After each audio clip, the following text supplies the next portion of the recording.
Kuna kitu mchungaji Ndege amekuwa akitutajia hapa kuhusiana na dhabihu kuu ambayo iliwekwa kwa msalaba kwa sababu yako na wewe, angalau tuupate umaana katika maisha yetu. Hallelujah. And listen to me brethren, ilianza wakati wa Musa kama kivuli. It began in the days of Moses as a shadow. Moses was a shadow of Jesus, being a deliverer of the children of Israel. And listen to me carefully. The Bible says that the king Pharaoh plotted to kill him because politically speaking, he knew Jesus would come to take what he had already perceived as the king of the land, that it belonged to him. Bwana asifiwe. Lakini maandiko yanasema ya kwamba licha ya kuwa baada ya kuua wale watoto wote ambao alikusudia kwamba amewaua kupitia kwa wakunga wake waende wakuwa nazalisha wanawake wa Israeli, kuna mambo mawili yalifanyika.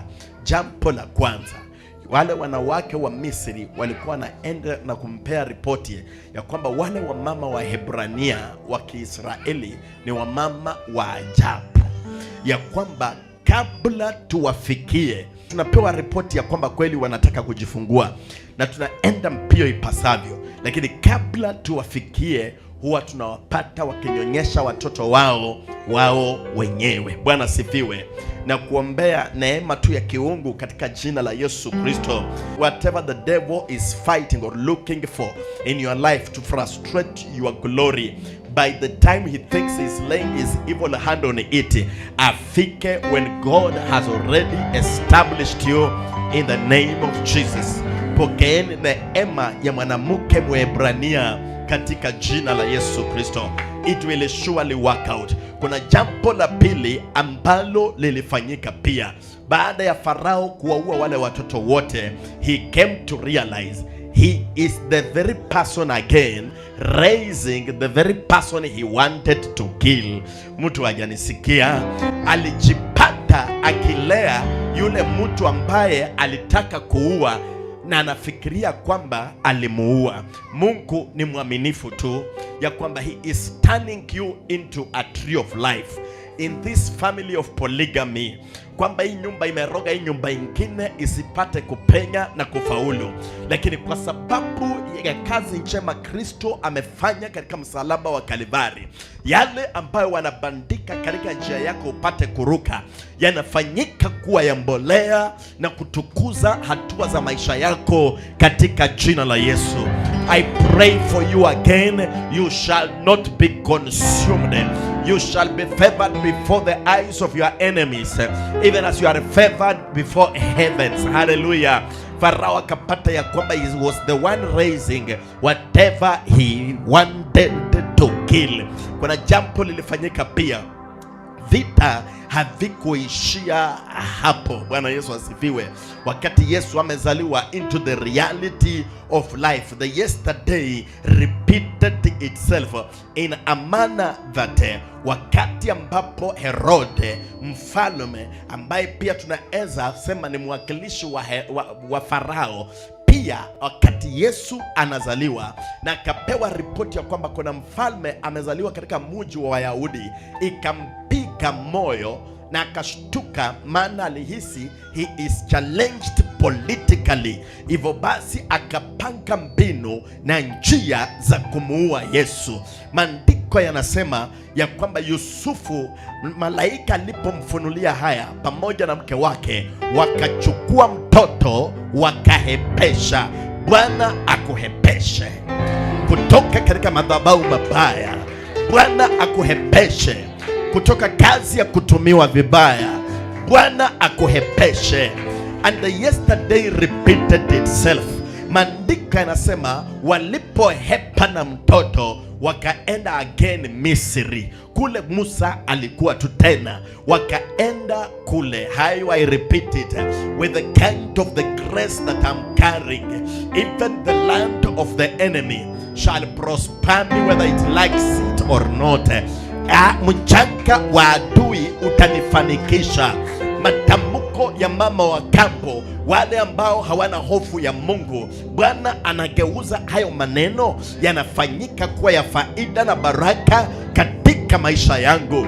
Maandiko yanasema Nuhu akamlaani mwanawe Ham. Alikuwa baba, alikuwa na mamlaka, alikuwa na authority ya kusema chochote na kifanyike, kwa sababu yeye ni baba by culture.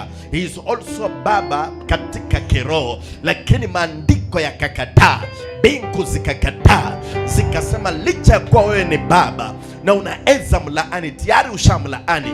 Ukweli ni kwamba sisi kama mbingu hatutaruhusu laana yako imguze mtoto wako, maana mtoto wako amebarikiwa. Inakaribu langa Yesu naho luhu beshisinyo besi inawe kunyoro luyali. Yesu akafanyika wa aibu ili kwamba mimi na wewe tupate kuheshimika, tuishi maisha ya heshima. Bwana Yesu asifiwe.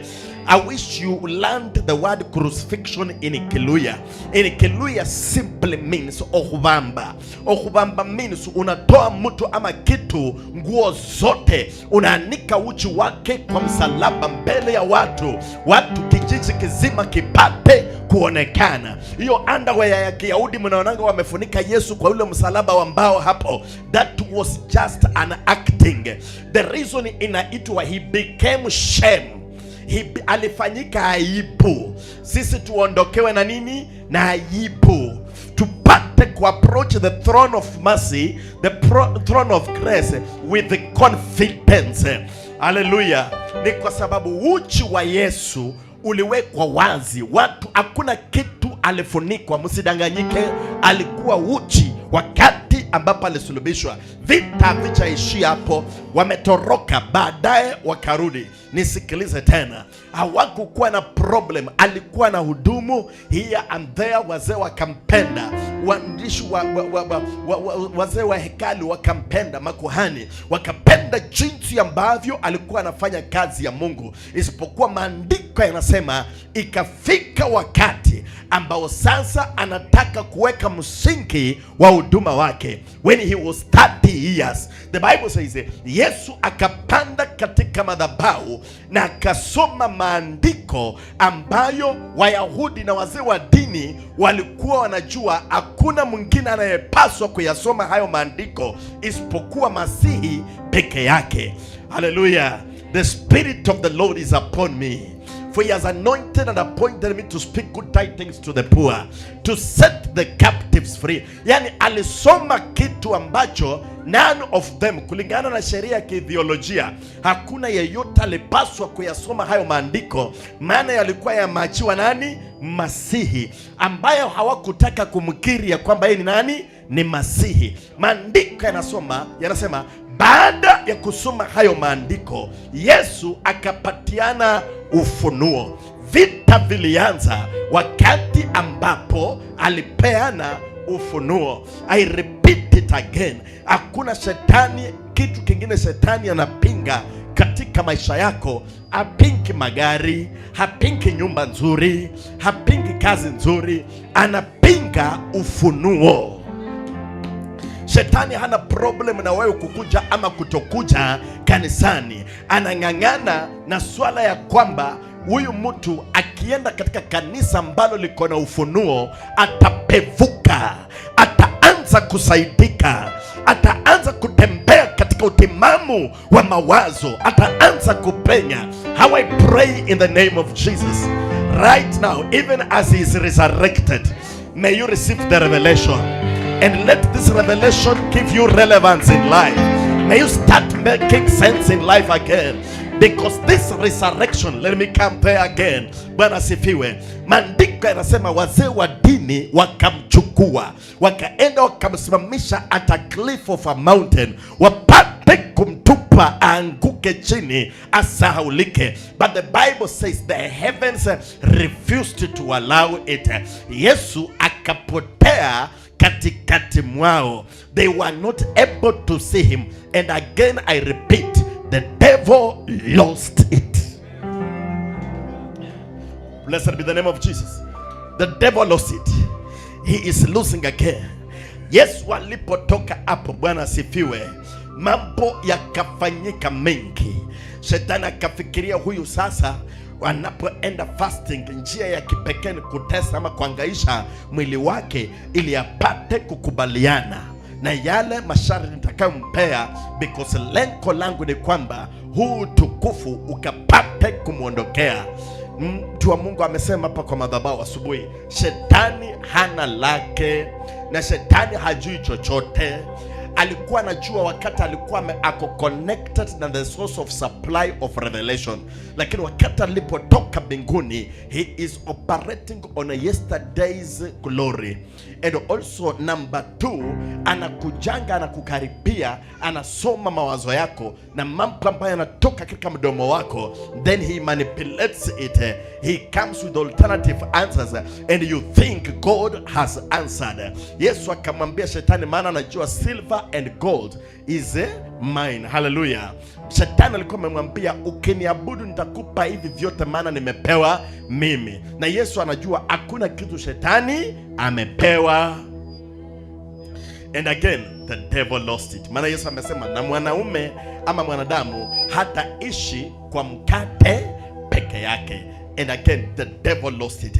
Wakiwa katika chombo kuvuka ng'ambo nyingine ya bahari, shetani akawaza njia ya kipekee kumalizana na huyu mtu ni wakati natengeza hiki chombo niinue mawimbi ya kifunike. But again still Jesus akainua mkono akasema, peace be still, and the devil lost it. Ikafika wakati wa Yesu kuteswa, akapigwa mijeledi. Wanafunzi wakaogopa, wakatawanyika, mtu akaenda njia yake, Yesu akabaki peke yake. Katika hicho kipindi cha kubaki peke yake, haleluya, Bwana Yesu asifiwe, maandiko yanasema katika hicho kipindi cha kubaki peke yake, Yesu alipigwa mijeledi ngapi? Ilikuwa mijeledi ngapi? Simuseme kwa sauti. Alipigwa mijeledi 6, ambayo kila mjeledi, hicho kichapo kimoja kilikuwa na mijeledi ngapi?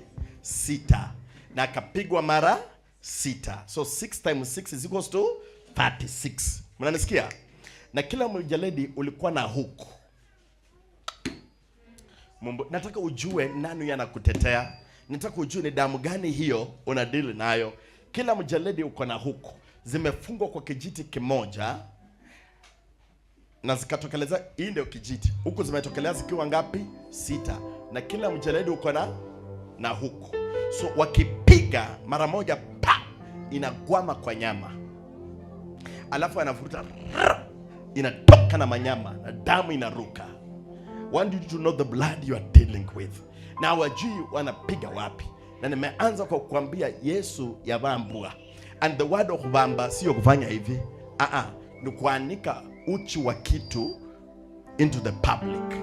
So vile mjeledi ulipiga hapo kwa matako kuu, whichever part of the body, he was totally bruised that you and I may live.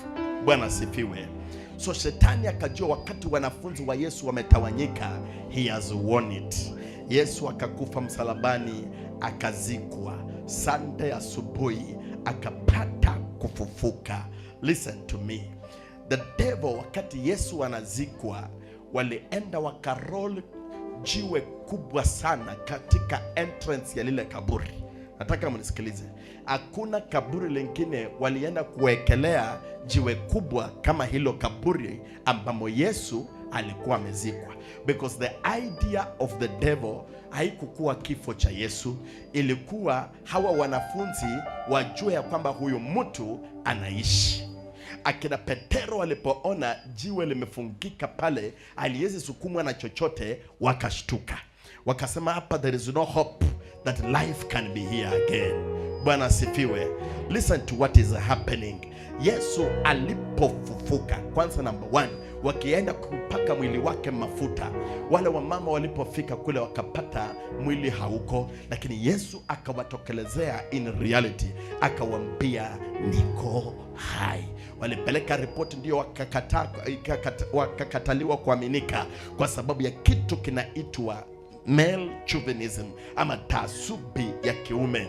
Wanaume wa hizo enzi hawakutaka kuamini kitu kinaitwa mwanamke. Wakatoka wao wenyewe kina Petero mpaka kaburini, wakafika kule wakapata kweli limefunguka, na hilo jua linaweza funguliwa tena mtu a special person kama malaika peke yake. It was a heavy thing.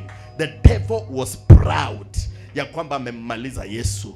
Lakini kitu shetani alikuwa anasumbuka, hakuwa anasumbuka wakati ambapo Yesu anafufuka. Maana shetani alijua Yesu atafufuka. Alijua hilo kutoka mapema ya kwamba Yesu atafufuka. Lakini kitu kilikuwa kinasumbua shetani ni kwamba kusipatikana na yeyote katikati mwa wale 12 ambao watapata kujua ako hai. Christianity was not there before. Christianity was born when Christ resurrected. That is when we got hope. Nimepata tumaini wakati ameishi tena.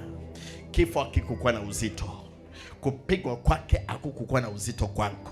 Kitu kilikuwa na uzito kwangu ni tumaini, ama kukosa tumaini ya kwamba hataishi tena. Yale mafundisho alikuwa amenifundisha sasa yakapotea. Kule kutembea nilikuwa nimetembea, nikasahau historia ya jinsi ambavyo tulipata kukaa na yeye. Lakini Mungu kwa uaminifu wake akamfufua Yesu Kristo ili kwamba mimi na wewe tupate kuishi tena na Ukristo ukapata kuzaliwa. Na kuombea katika jina la Yesu, even as we prepare to pray on Sunday also, katika juma hili Bwana akufanyie mlango. Bwana akupe ufunuo ambao utainua kiwango cha uombezi wako. Bwana akakupatia ufunuo ambao utakusababisha upate nguvu ya kupenya katikati mwa changamoto. Bwana kupatia ufunuo ambao kupitia ufunuo utaomba mbele za Mungu na hayo magonjwa ya damu yapate kukuondokea. May God give you the revelation you need for the sake of this health, for the sake of these children who are failing in school, and let the devil continuously keep losing. Jerusalem, give me that brother, please give me that brother that I may bless him. Give me that brother, give me that brother. Ushers over, pastors, please stand before him, behind him, I mean, in the name of Jesus. Bwana kupe tu ufunuo. Kile shetani anapingana nacho kwa maisha yako, sio magari yako, sio mavazi yako. Anapingana na swala ya kwamba unapopata ufunuo utapata kusaidika. That is what the devil is fighting. But tonight I say, peace be still. Katika hayo mawimbi yanapiga maisha yako, peace be still. Katika hizi changamoto unapitia ndani, somebody is quitting the marriage, peace be still, because he is risen again. Kaburi lilikuwa nzito, lilikuwa limewekwa jiwe kubwa, lakini Mungu katika uaminifu wake akalipasua. Makaburi ambamo utukufu wa maisha yako umefungiwa na yakapasuke katika jina la Yesu. Kaburi ambamo ndoa yako imewekwa likapate kupasuka. Wakati Yesu anapofufuka tunaupata mwanzo mpya. May you receive a sense of belonging in this marriage, in this relationship, in this family, in this workplace. Na mikono hii Baba, kwa jina la Yesu, ikapokee tena mwanzo mpya, ikapate kuimarika. Wanabidii wapenyi, wanabidii wasaidiki, wanabidii wanajaribu ndio, lakini hawapenyi ndani mwa chochote au lolote. Naliomba katika jina la Yesu, kama jinsi ambavyo ulipasua hili kaburi na la huyu ndugu likapasuke, la huyu dada likapasuke, kaburi lolote kwa maisha yako na likaachilie maisha yako, likaachilie utukufu wako, likaachilie wema wa maisha yako katika jina la Yesu. Sadaka zozote za giza, dhabihu zozote zinazonena maovu ambazo zinatokana na mikono yako, zimeitanishwa na jina lako katika madhabahu ya watu wasiomcha Mungu, zimewekwa katika viungo. Baba, kwa jina la Yesu napasuanisha hivyo viungo katika anga ya kiroho na kuharibu hizo sadaka na kuharibu hizo dhabihu. Wengine walienda katika makanisa machafu wakapewa ororo anointing, wakapewa masabuni za kuogea, wakapewa machumvi ya kumwaga kwa nyumba, ama hata katika mashamba na malango ya kuingia kwa nyumba. Wengine wakakaa kwa muda mrefu pasipo waume wa kuwaoa, wakaambiwa ukijipaka haya mafuta mume atakubata. Baba, kwa jina la Yesu, nikiwa ninakuhofu wewe Mungu wa Ibrahimu, Isaka na Yakobo, na nimesimama katika mlima wa Bwana na pamoja na hawa wachungaji na makubaliano na hawa mashahidi wa injili ya neema, madhabahu yoyote yawe ya kanisa ama dini ya aina gani, ama imeshika sadaka za hawa, na yakapasuke kwa jina la Yesu. Mchungaji yeyote aliyewahi kukutumia vibaya, na mwachilia sasa. Naondoa picha zako, taswira zako katika madhabahu yake, katika mawazo yake, katika moyo wake. Baba, ujuwahi kuponda mioyo ya Farao, ujuwahi kuponda mioyo ya Nebukadneza, na kualika Mungu wa vita, na kualika Mungu wa vita. Hawezi kuendelea kulia hivi, hawezi kuendelea kuugua hivi, kuumizwa hivi. Pokea utukufu wako sasa. Somebody claim it for 1 minute. Claim it for 1 minute. Mwingine hapa, mke wako umeacha mke ukaenda ukapata mwanamke mwingine. Maandiko yamekataa hicho kitu ambacho umekifanya. Nikiwa nina mhofu Mungu, na leo imeupendeza moyo wa Mungu ya kwamba haya maneno ya kitume yaingie kwa maisha yako, maana ndio wakati mwafaka Mungu alikusudia. Upokee ufunuo huu so that you can catch up with the time. Upokee ufunuo huu so you don't run out of time. You get this revelation so you can operate within your season, lest you lose what God has put in place for you. Katika jina la Yesu nasababisha vita kati ya hao wawili. Achilia ndoa ya huyu mama, achilia ndoa ya huyu mzee. Hawezi kuoleka na wanaume wawili, hawezi kuolewa kwa wanaume wawili, hawezi kuolewa kwa wanawake wawili. Achilia hii ndoa. Come back to your wife, come back to your husband, come back to your children, come back to your family in the name of Jesus. Na haribu kila aina ya teste inayokaa kama mapenzi, yet ni emotions you are suffering with. Whatever the improvisement the devil has improvised so that you think the Lord has answered your prayer. Baba, kwa jina la Yesu, chochote ambacho si chetu tunaachilia, lakini kile ambacho ni cha mwenye haki, we claim it right now. Somebody wait you for 2 minutes. Pasuanisha ya makaburi, yaachilie baba mzazi, yaachilie mama mzazi, yaachilie kaka zako, dada zako, yaachilie huduma wako. Wengine vipawa vyenu vimekufa, talanta zenu zimekufa. You don't remember the last time you worked for God. Tonight na Bwana kuachilie, Bwana kakupe uhuru, neema na fadhili za Bwana zikakuandame katika jina la Yesu Kristo. Somebody anoint me.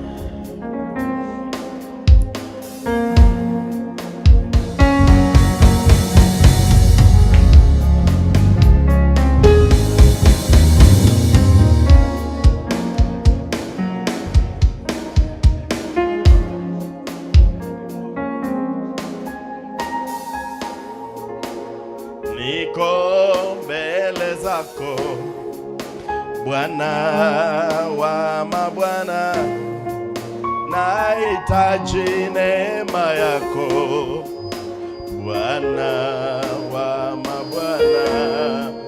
Niko mbele zako Bwana wa mabwana, nahitaji neema yako mbele zako Baba. Haleluya.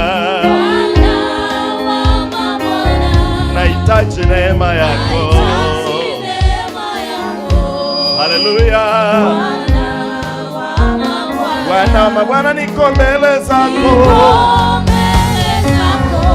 Haleluya. Bwana wa mabwana, nahitaji neema yako. Haleluya. Bwana wa mabwana, niko mbele zako. Haleluya. Bwana wa mabwana, nahitaji neema yako. Bwana wa mabwana, wewe ni Baba, wewe ni Baba yangu. Somebody standing on your shoes. Baba yangu, wewe ni Baba, wewe ni Baba yangu.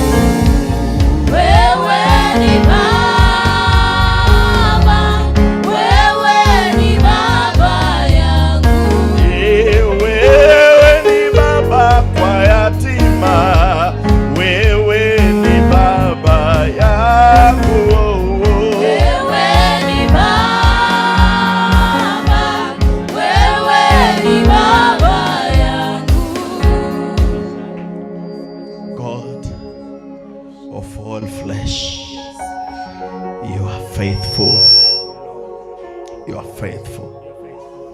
I've known you as a faithful God. Beside you, there is no other.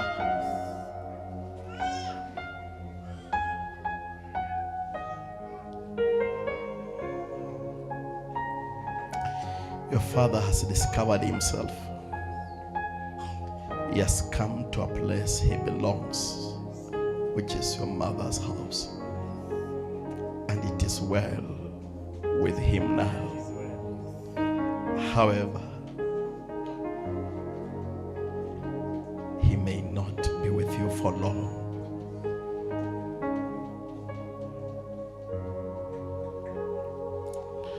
I lay my hand on you to bless you.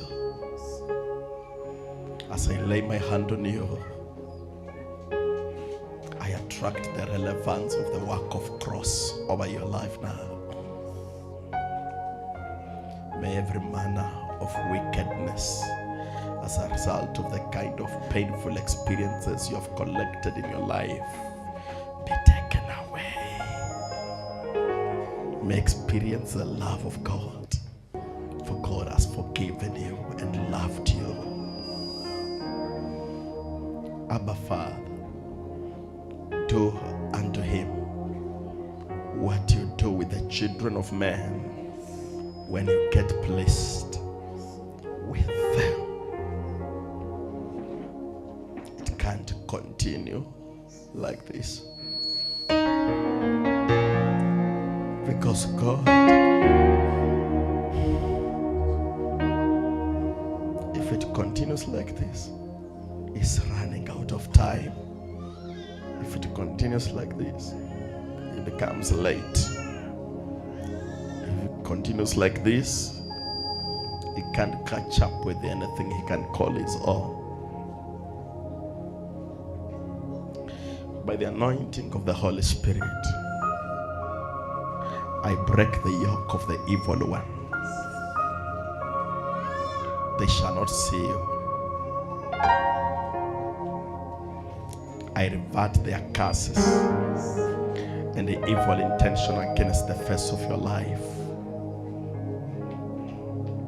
By this anointing, I baptize you again into the Holy Spirit of God. Total recovery of the years and the time you wasted, that the cankerworms and the locusts of the land have eaten through witchcraft and the envy and the negative competition in this family.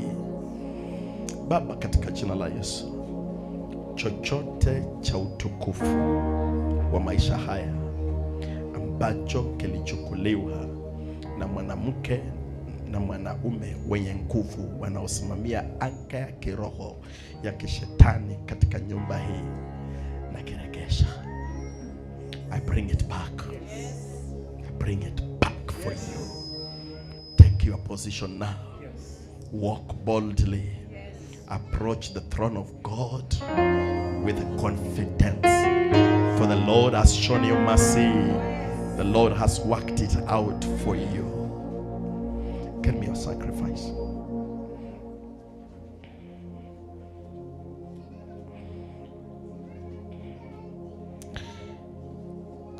Baba, katika jina la Yesu, kwa dhabihu hii maneno machafu yametamkwa, uchungu wa moyo umepata kuelekezwa, amelia machozi, ametamani umtende mema. Katika jina la Yesu, kila aina ya neno ambalo ametamka juu ya dhabihu hii, nalipa uhai na nalipa roho. As he sends to his own father this money, sio yake sasa tena, imetoka kwa madhabahu ya Mungu, anapoituma katika jina la Yesu.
Namsamehe mwanamke huyo pamoja na watoto wake, ninawaachilia kwa jina la Yesu.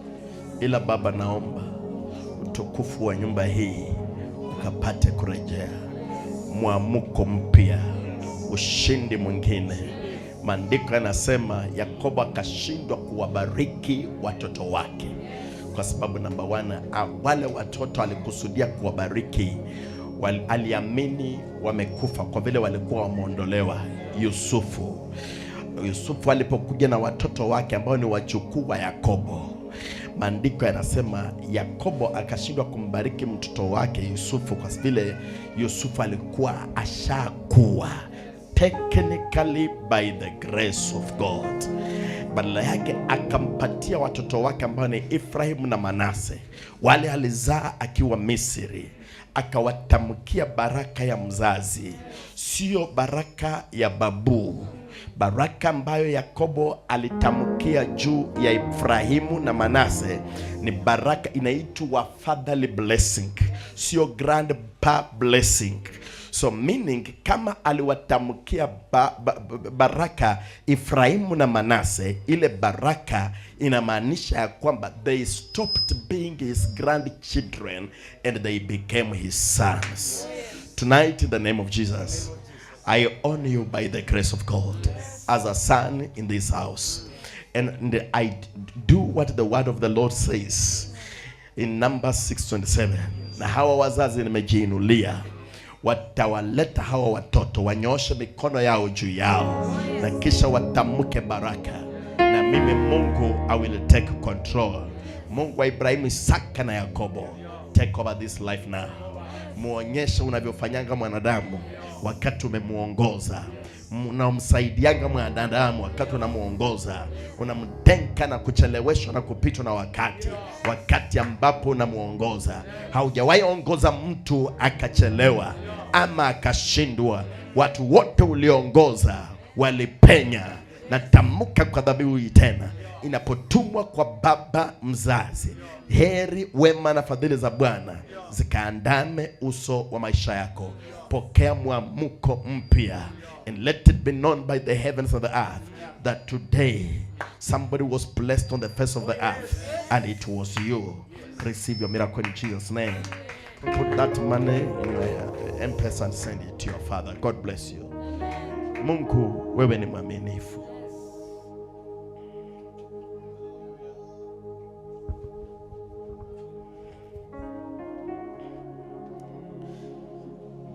Mutiti khana rosi oho mushi balashino rizanga shino liya hembi unze tuliranga ise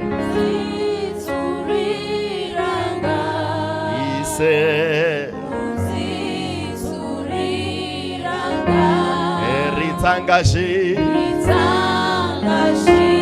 doria eme unzituriranga ise unzituriranga ise unzituriranga Ritangashi doria eme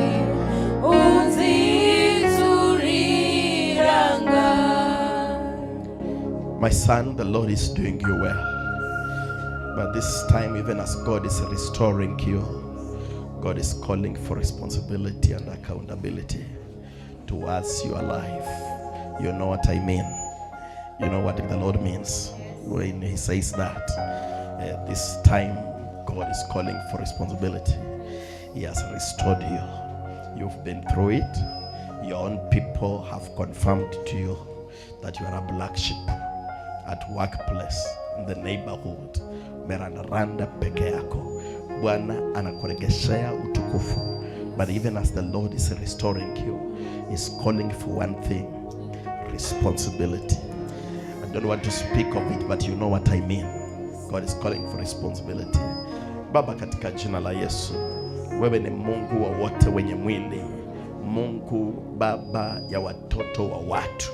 Huyu ni mtoto wa mtu. Huyu ni bwana ya mtu.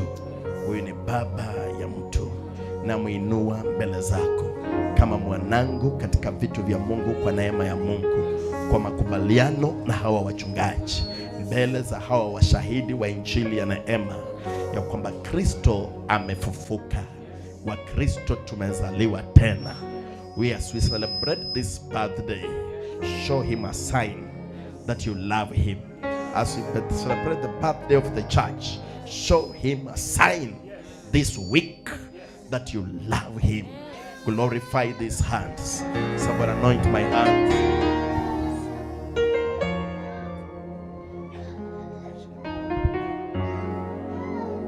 Katika mikono hii natamka uhai tena na faida za kiungu zipitazo fahamu ya mwanadamu. This time, even as you remain responsible and accountable to God, and with your service on his altar, may the Lord vindicate you, for the Lord has done you well. Yes, the Lord has done you well. Receive your miracle. I see that Mama is not around. She's not around. Is it true? Yeah. I say she's not around. Because of the nature of the weight. May God relieve you, my son. May God relieve you. May God relieve you. Na pasua ili kaburi na kukutoa ndani. Pokea utukufu wako. Shima ya kiungu yafate maisha yako. May you hatch out of this shell in the name of Jesus and experience another moment of the newness of life. I usher you to another moment of glory. This time may you testify like everybody else and say, the Lord has done me well. The Lord has done me well. The Lord has satisfied me. Satisfy me, oh Lord. I'm yearning for you. I'm yearning for your mercies. I'm yearning for your growth and development in my life. Satisfy me, oh God. Upon the face of your life, I break every man of veil of limitations. And whatever that is of the kingdom of darkness be uprooted in Jesus' name. Receive a new beginning, even as you worship the Lord. Shalom. God bless you. Somebody celebrate the Lord wherever you are. Celebrate the Lord. Take your seat. Take your seat.